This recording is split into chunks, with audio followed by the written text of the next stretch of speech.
참 예수님, 한 달 참 잘 가지요? 1년도 너무너무 빨리 가지요? 정말 빨리 갑니다.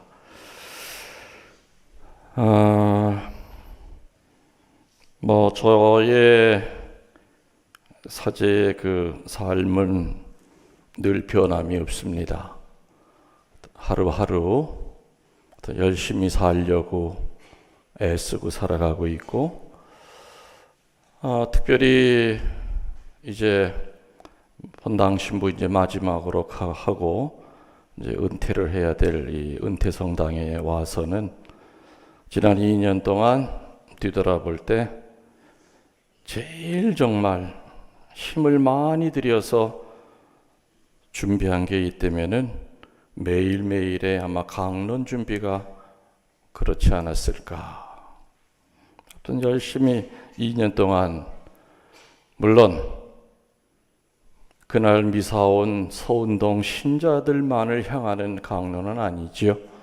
항상 녹음을 해서 유튜브로 나가기 때문에 하여튼 전국에 있는 신자들, 전 세계에 있는 교우들이 들으실 것을 염두에 두고 준비를 나름대로는 굉장히 열심히 했습니다. 근데 여러분들 그거 이해가 되세요? 강론 준비하다 보면은 강론 준비하는 그 과정에 내가 은혜를 받는다는 거 무슨 말인지 이해가 좀 되시죠? 돼요. 오늘 여러분들이 들은 복음은 어제 금요일 복음이에요. 어제 금요일 복음이에요.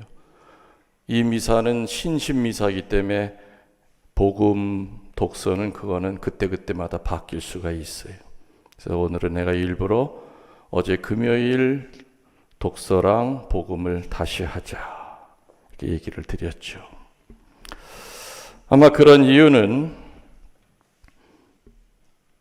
서운동 신자들만 이렇게 듣기에는 내가 은혜를 준비하면서 많이 받은 그런 강론이었기 때문에 은총의 밤에 오는 교우들에게도 다시 한번 얘기를 드려야 되겠다 하는 그런 그 강한 성령의 이끄심이 있었던 것 같아요. 오늘 복음이 어떤 얘기가 나왔는지 기억하세요? 지금 내가 불과 9장 27절에서 31절까지니까 4줄이에요. 정말 짧은 그 4줄인데 정말 저는 이 강론 준비하면서 한 해를 정리할 수 있었고 그리고 많은 은혜를 받았어요. 여러분들 평일 강론은 평일 복음은 해마다 똑같은 건 아시죠? 해마다 똑같아요. 해마다 대림절 몇 주 화요일 강론은 똑같아요. 주일 강론만 주일 복음만 가나다 해로 바뀌지 평일 복음은 항상 똑같은 거예요. 작년 평일 복음이나 올해 평일 복음은 내년이나 똑같죠.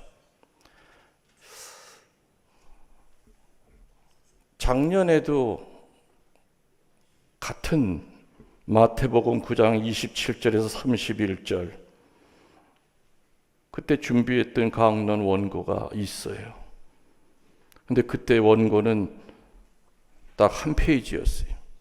근데 이번에는 한 줄 한 줄이 얼마나 샘솟는 그 단물처럼 나오든지. 그래서 단 4줄이지만은 이 4줄을 묵상하고 정리하는 데만 6시간이 걸렸어요.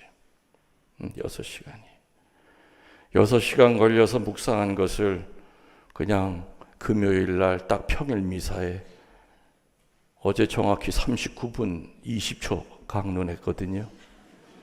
왜냐면 녹음하기 때문에 알아요. 여기 숫자가 다 나오니까.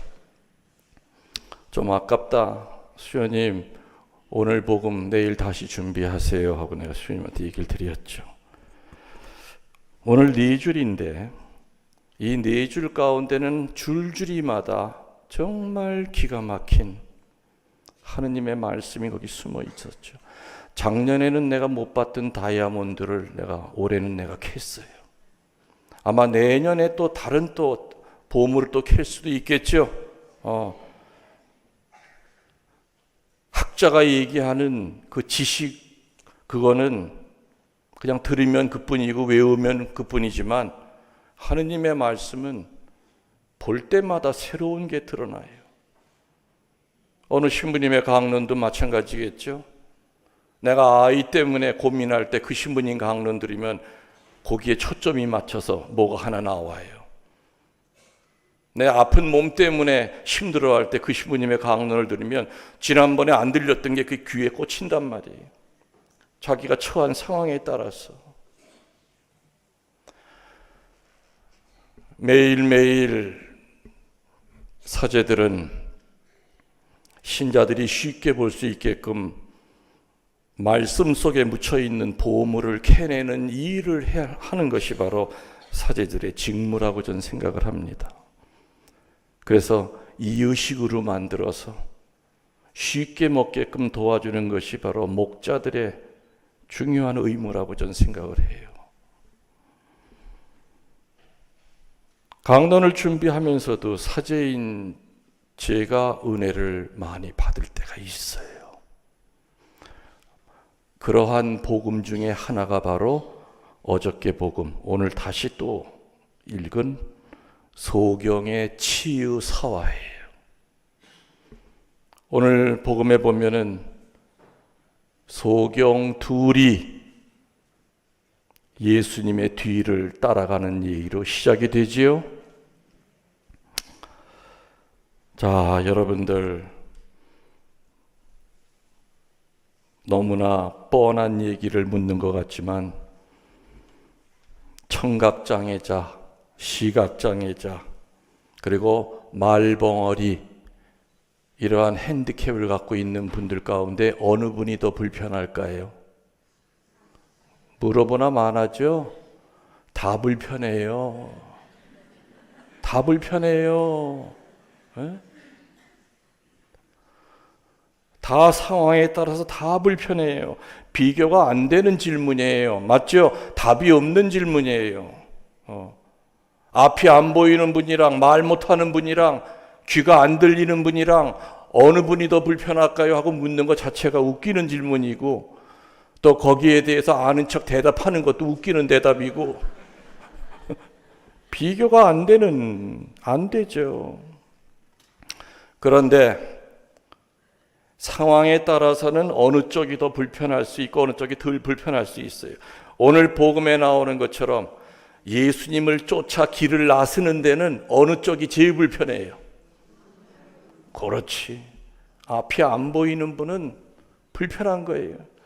우리들은 그냥 성경 읽을 때 장님 둘이 예수님을 쫓아가다가 다윗의 자손이시여 자비를 베풀어 주십시오. 아무렇지도 않게 아무 생각도 없이 그냥 그거 읽고 들어요. 그런데 눈이 성한 사람은 예수님이 어디 가는지 보이잖아요. 장님은 안 보이는 거죠.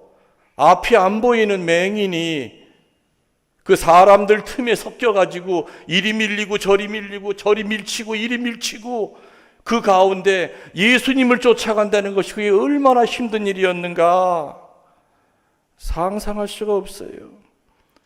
두 눈이 멀쩡해도 돌에 걸려 넘어질 판이 아닙니까? 그죠? 앞이 안 보이는 분이 예수님을 찾아 나선 거예요. 성경에는 딱 한 줄로 나와 있지만은 앞이 안 보이는 분이 예수님을 따라 나선다고 하는 건 정말 어렵다는 얘기죠. 장님은 육의 장님이 있고 영의 장님이 있어요. 근데 육신의 장님이든 영의 장님이든 예수님 쫓아가는 거 쉬워요, 어려워요? 어려워요. 여러분들 예수님 정말 코앞까지 쫓아간 적 있으셨어요? 없으셨어요? 거의 없을 거예요.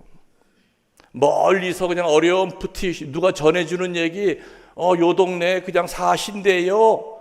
그 얘기만 전해 들었지 신부님들이 강론 때 미사 강론할 때마다 예수님은 어떤 분이시래요 하고 설명하는 것만 들었지, 여러분의 두 눈으로, 영의 눈으로 예수님의 그 주름살 하나하나, 그분의 그 미소 짓는 거,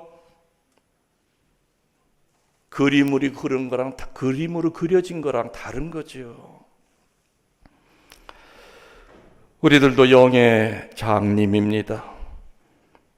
그래서 예수님 뒤따라간다는 것이 얼마나 힘드냐. 사제인 저도 주님 뒤쫓아가면서 사제생활 하려고 하니 힘들죠. 그분이랑 가까웠다 싶으면 이분은 또 딥다 빼. 안 보여. 먼지 날리고 도망치시는 거예요. 길을 쓰고 쫓아가서 어느 동네에 계시다고 그래가지고 그 동네 찾아가 보면 또 딴 동네 가셨다고 그러고, 육의 장님이든 영의 장님이든 예수님을 쫓아가는데 가로막는 게 있어요. 육의 장님은 그는 선천적으로 시력이 없는 거지만은, 영의 장님이 예수님을 못 찾아갈 때는 분명히 이유가 있다는 거죠. 못 쫓아가게끔 자꾸 걸려 넘어지게 하는 영의 장님의 걸림돌들이 있다는 거죠. 나태함이 첫 번째입니다. 두 번째는 교만입니다. 세 번째는 진리의 반대쪽에 서는 악습입니다. 그리고 선과 악 중에서 선으로 기울어지기보다는 늘 악으로 기울어지는 내 나쁜 습성입니다. 이러한 돌들에 걸려 넘어지면 예수님 쫓아가다 보면은 그분은 또 멀리 달아나요. 자꾸 멀어져요. 근데 오늘 복음에 등장하는 이 맹인은 그 복잡하고 힘든 그 어려움 가운데 아무튼 웅성웅성대면서 요 앞쪽 어느 쪽에 예수님이 계시다는 거, 적어도 내가 이제는 소리를 지르면 내 소리가 그분의 귀에 들어갈 정도가 됐다 하고 믿고서는 뭐라 그래요? 다윗의 자손이시여 저에게 자비를 베풀어 주십시오 하고 외치죠. 한 번 외쳤겠습니까? 수백 번 외쳤을 거예요. 여기 보고도 얘기하고 이쪽에도 보고 하고, 이쪽인지 어딘지 정확히 모르잖아, 방향이. 그 수많은 사람이 왁작지껄 떠드는 가운데 내 소리가 저분의 귀에 들리기를 간절히 바라는 마음으로 다윗의 자손이시여 자비를 베풀어 주십시오. 근데 나에게 자비를 베풀어 달라는 게 아니었어요. 저희에게 자비를 베풀어 주십시오. 오늘 복음에 나오는 이 소경은 혼자가 아니라 둘이었어요.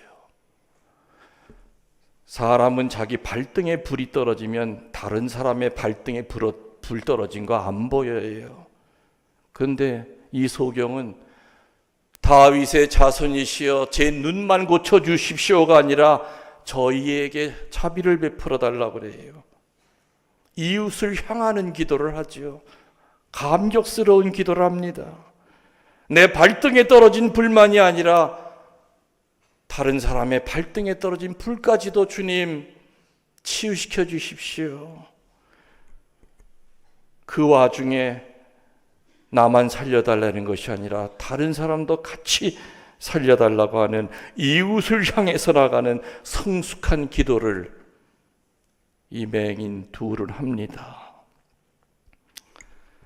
그런데 예수님을 향하여 그렇게 외쳤을 때 예수님은 여느 때와는 다르게 침묵으로 일관하십니다. 분명 못 들으실 분이 아닙니다. 분명 들었어요. 들으셨을 때 다른 때 같으면은 오지마 내가 갈게, 그 자리에 있어, 넘어져 하고 오셨을 뿐인데 이날은 아무리 목청껏 다윗의 자손이시여 저 한 번만 쳐다봐 주세요, 자비를 베풀어 주세요 하고 외쳐도 아무런 대꾸를 하지 않으셨어요. 그리고 어디로 들어가셨어요? 집 안으로 들어가셨어요. 침묵으로 일관하시는 하느님 앞에, 응답이 없는 하느님 앞에 우리들은 절망할 때가 있습니다. 이렇게 소리 지르고 내가 지금 벼랑 끝에 몰렸다고 나 좀 살려달라고 이렇게 매달리는데 어찌 한 말씀이 없으십니까? 예수님은 분명히 들으셨을 거예요. 아니, 들으셨어야 됩니다. 그리고 그냥 집으로 들어가셨어요. 그런데 이 앞 못 보는 이 두 맹인은 거기서 포기하고 자기 집으로 갑니까? 아니면은 예수님이 계신 집으로 들어옵니까? 그렇죠. 그 집 앞에는 인산인해를 이뤘을 거예요. 얼마나 많은 병자들이 들것에 실려오고 마귀 들린 자식 손발 묶어 갖고 오고, 그 유대인들이 사는 일상적인 평범한 집의 그 문은 머리를 숙이고 들어가야 되는 작은 문이에요. 근데 아무튼 누구의 도움을 받았는지 어떻게 했는지 모르지만 예수님 계신 그 집 안으로 이 소경 둘이 들어옵니다. 집안까지 따라 들어왔다라고 나옵니다. 예수님을 따라 들어옵니다. 그때 예수님은 그때 처음 한 말씀을 하시죠. 뭐라고? 내가 너희의 소원을 이루어 줄 수 있다고 생각하느냐가 아니에요. 믿느냐. 그냥 생각만 하고 여기 온 거냐, 아니면 정말 믿고 온 거냐. 생각하는 것과 믿는 것의 차이는 정말 커요. 내가 너희의 소원을 이루어 줄 수 있다고 생각하느냐, 아니면 정말 믿느냐. 예수님은 믿느냐라고 하는 단어로 다시 질문합니다. 그 예수님의 이야기를 듣고 소경은 뭐라 그래요? 예, 주님, 믿습니다. 예수님과 이 소경 둘의 대화가 시작이 됩니다. 예, 믿습니다. 그냥 생각만 하는 게 아닙니다. 기도 안 하면 손해볼 것 같으니까 주님께 한번 매달려 보는 척이라도 해야만 내가 마음이 편하니까 그렇게 해야 된다고 가르침을 받았으니까 마지못해 생각만 하는 것이 아니라 믿는 겁니다. 손에 잡히는 것이 없어도 믿는 게 바로 믿음입니다.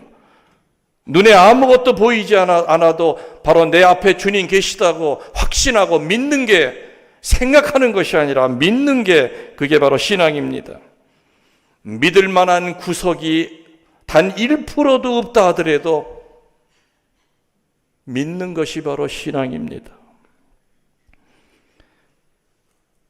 어쩌면 예수님은 문 밖에서 다윗의 자손이시여 자비를 베풀어 주십시오, 목이 터져라고 외치는 그 맹인의 소리를 들으셨지만은 아마 일부러 못 들은 척 하셨을 것이다.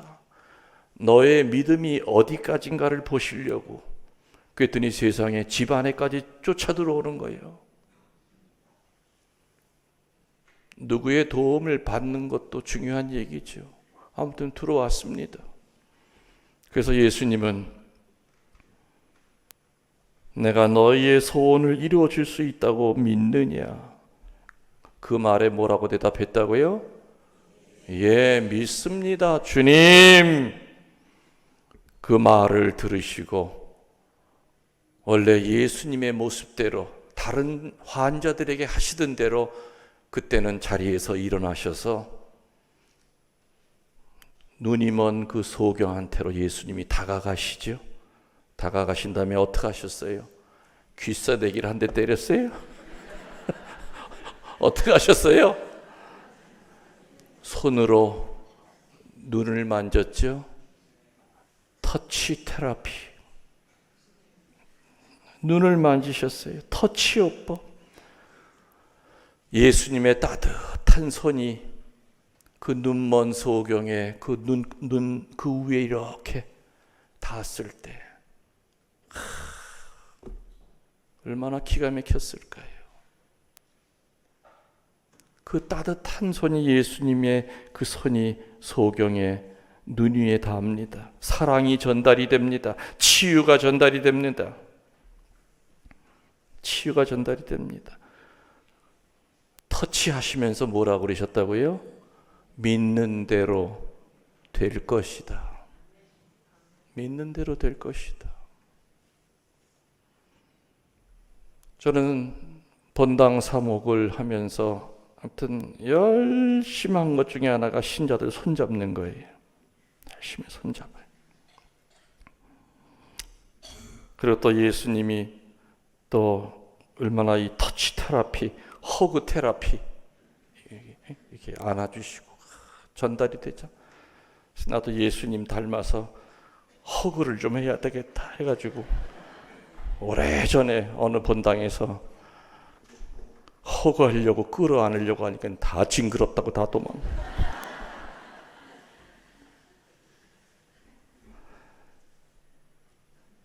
근데 참 까탈스러운 분들이 있습니다. 이렇게 내가 하려고 그러잖아요. 손 뒤로 하고 그냥 가. 그래서 이상하네. 그래서 그 다음 주일날에도 아이고 찬미 예수님 미사 끝나고 나갈 때 난 처음에 손에 뭐가 장애가 있으신 분인가 생각이 들었었어요. 근데 교우들에게 물어보니까 원래 그렇대 저 여자.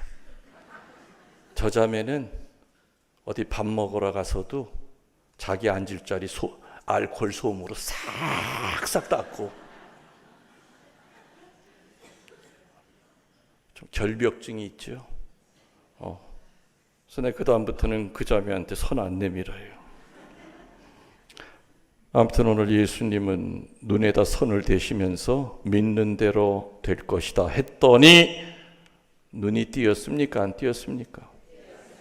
눈이 띄어졌어요. 세상을 본 거예요.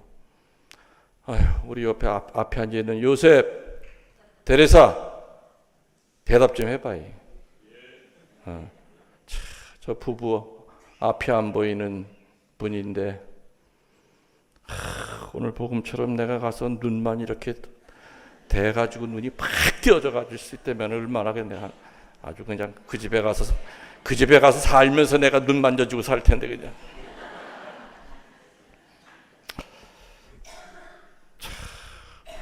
오늘 복음에 나온 이 일이 저 부부한테는 왜 안 일어날까? 근데 내가 이거 강론 준비하면서 요셉이랑 저 데레사도 내가 생각을 했었어요. 그랬더니 주님께서 요셉의 저 핸디캡을 통해서 당신을 드러내고자 함이라 그러셨어요. 비록 세상은 못 보지만은 영의 눈이 영안이 누구보다도 밝은 사람들이에요. 눈뜬 우리들은 아까 얘기한 것처럼 교만에 걸려 넘어지고 미움에 걸려 넘어지고 욕심에 걸려 넘어져서 눈을 뜨고도 예수님 곁에 못 쫓아가지만은 비록 세상은 안 보이는 육신의 장님이라 하더라도 영안이 열려 있기 때문에. 그러니까 우리 요셉이랑 데레사 보면 얼마나 노래도 잘하고 얼마나 그냥 영가가 얼마나 아름답게 나와요. 오늘 복음에 나오는 이 소경은 여기까지는 참 좋았던 것 같아요. 예수님이 근데 함구령을 내리셨어요. 이거 밖에 나가 퍼뜨리지 마라 그랬어요. 함구령을 내렸지만 순종했습니까? 불순종했습니까? 불순종하고 소문을 퍼뜨렸다 이렇게 성경은 끝이 나요. 그럼 왜 함구령을 내리셨을까요?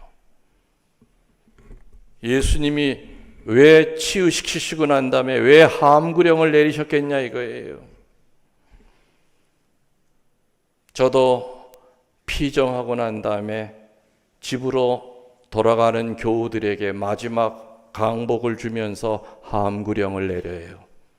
예수님처럼. 그리고 뭐라고 얘기하느냐?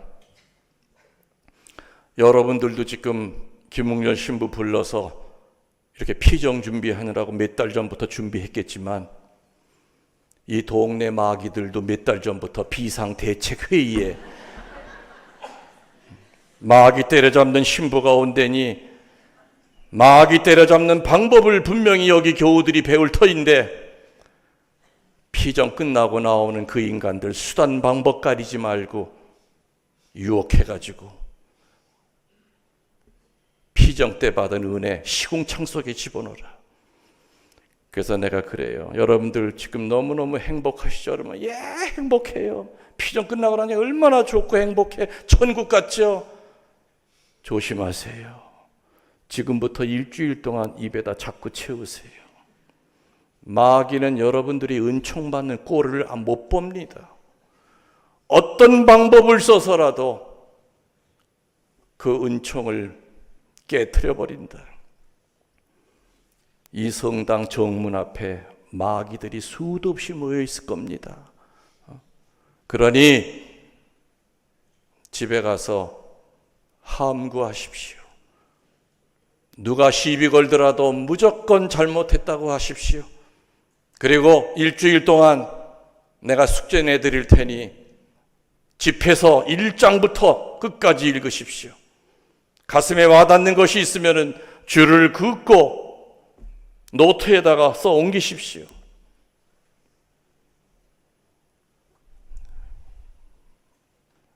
사제의 입을 통하여 피정을 통해서 이런 은밤을 통해서 축복의 씨앗이 떨어졌을 때는 집에 가서는 말씀을 듣고 읽음으로써 그 씨앗에 거름을 주게 되죠. 그리고 싹이 나오게 해야 돼요.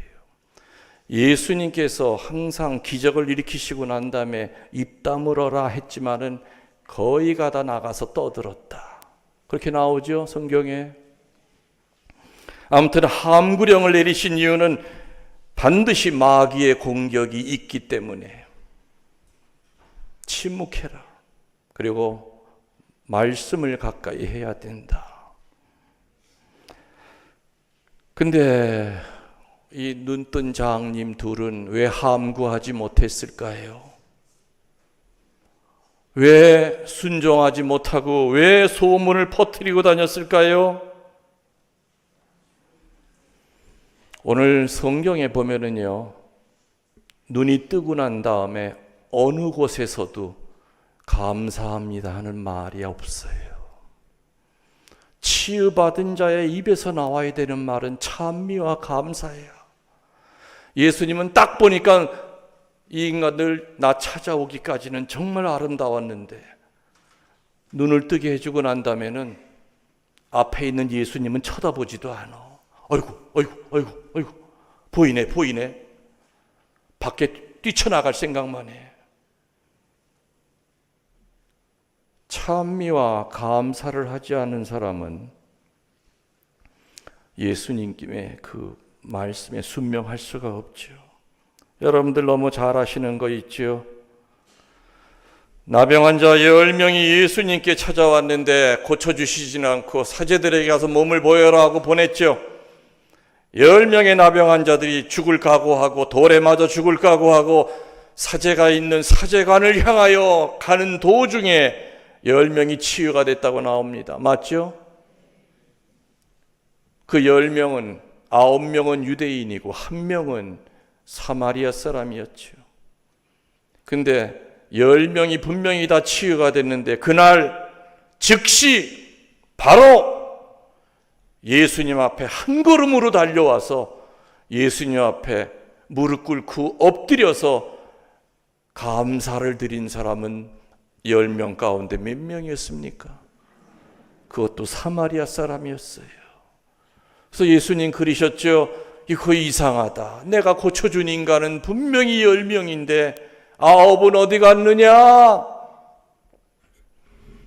9명 어디 간 거에 대해서 내가 수십 년 동안 연구해가지고 여러 피정 때 내가 이미 그 답을 알려드렸어요. 다 아시죠? 9명이 어디 갔느냐? 3명은 나병이 낫자마자 몽둥이 찾아가지고 마누라 두둥겨 패러 갔대. 나 나병 걸려가지고 딴 살림 차린. 다시 말하면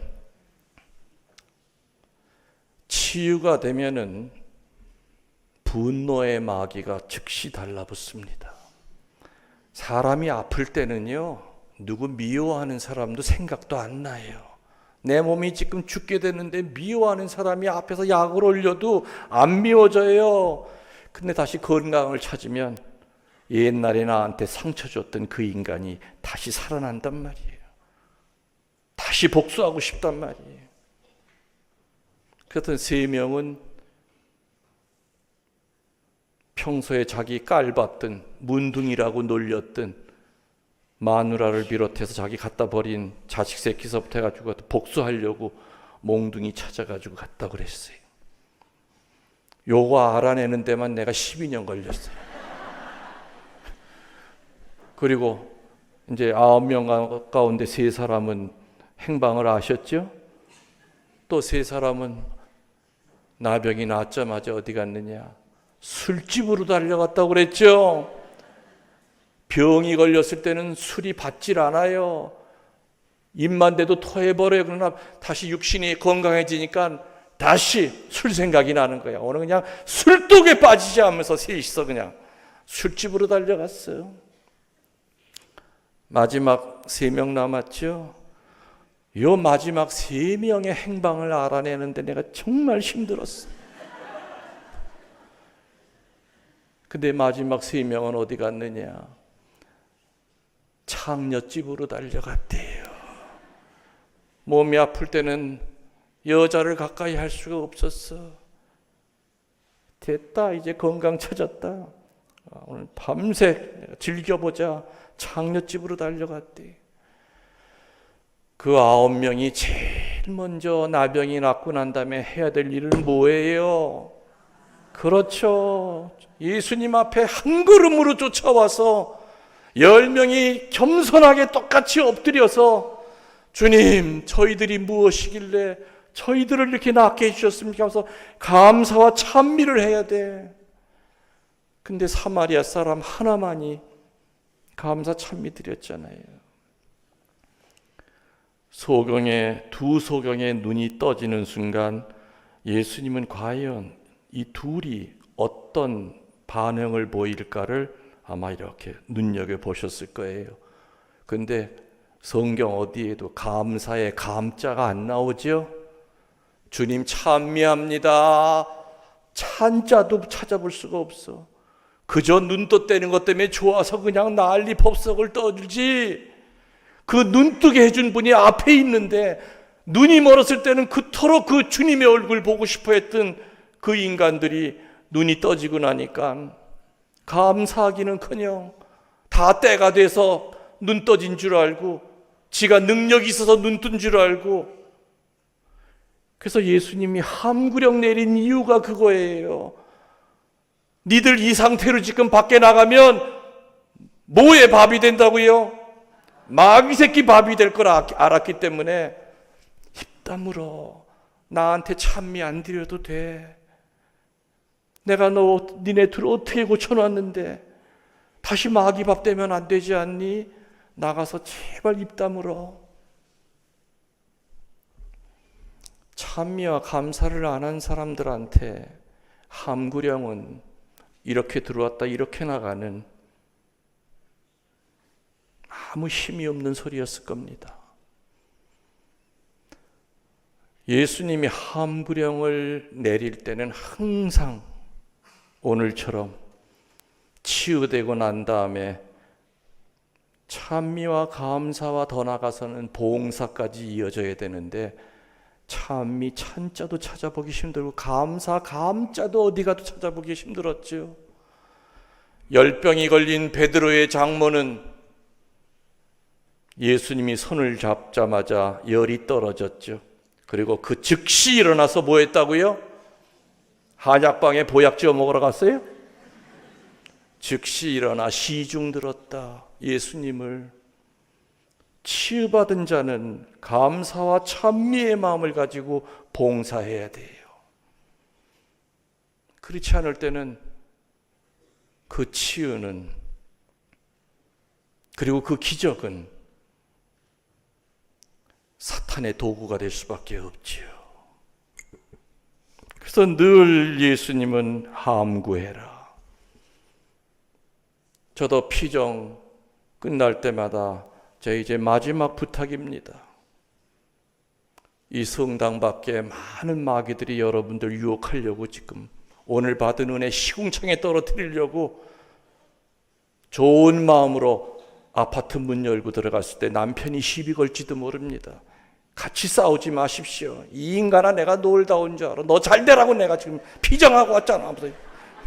같이 싸우기 시작하면 그냥 그날 받은 은혜는 그냥 시궁창에 떨어질 거니까. 이렇게 피정 후에 얘기까지 해주는 신부 있으면 나와보라 그래요.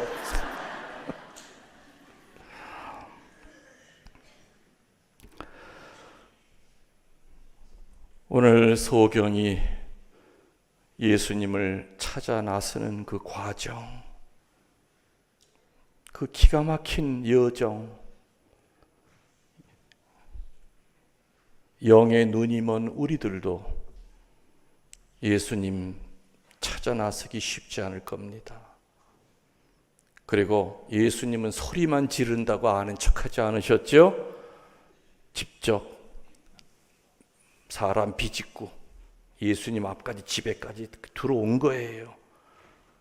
그 핸디캡을 가지고도 그 사람들 틈새에서 비집고 당신을 만나려고 하는 그 모습을 보고 그 액션을 보고 그때야 예수님은 내가 너희의 소원을 이루어 줄 수 있다고 뭐 한다고요? 믿느냐? 생각하고 온 거냐? 믿고 온 거냐? 예, 믿습니다, 주님. 그때 예수님이 일어서셔서 가만히 있어라. 이제 내가 간다. 너 믿는다고 했기 때문에 이제는 내가 너한테 간다. 예수님이 가셔서 터치하셨죠. 그리고 믿는 대로 될 것이다 라고 얘기했어요. 그리고 그 다음에 이 복음이 정말 기가 막히게 아름다운 복음이 됐다면 어떤 말이 나와야 된다고요? 눈을 뜬 그 두 장님은 주님 앞에 무릎 꿇고 엎드려 눈물로 감사를 드렸다. 그러면 예수님 위해서 함구해라 하는 얘기도 안 나오셨을 거예요.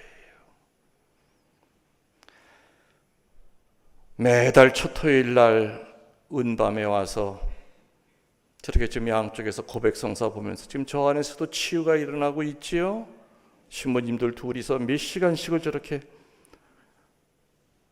목자로서 양들을 치유시키기 위해서 저 좁은 골방 안에서 냄새 맡아가면서 주고 있어요.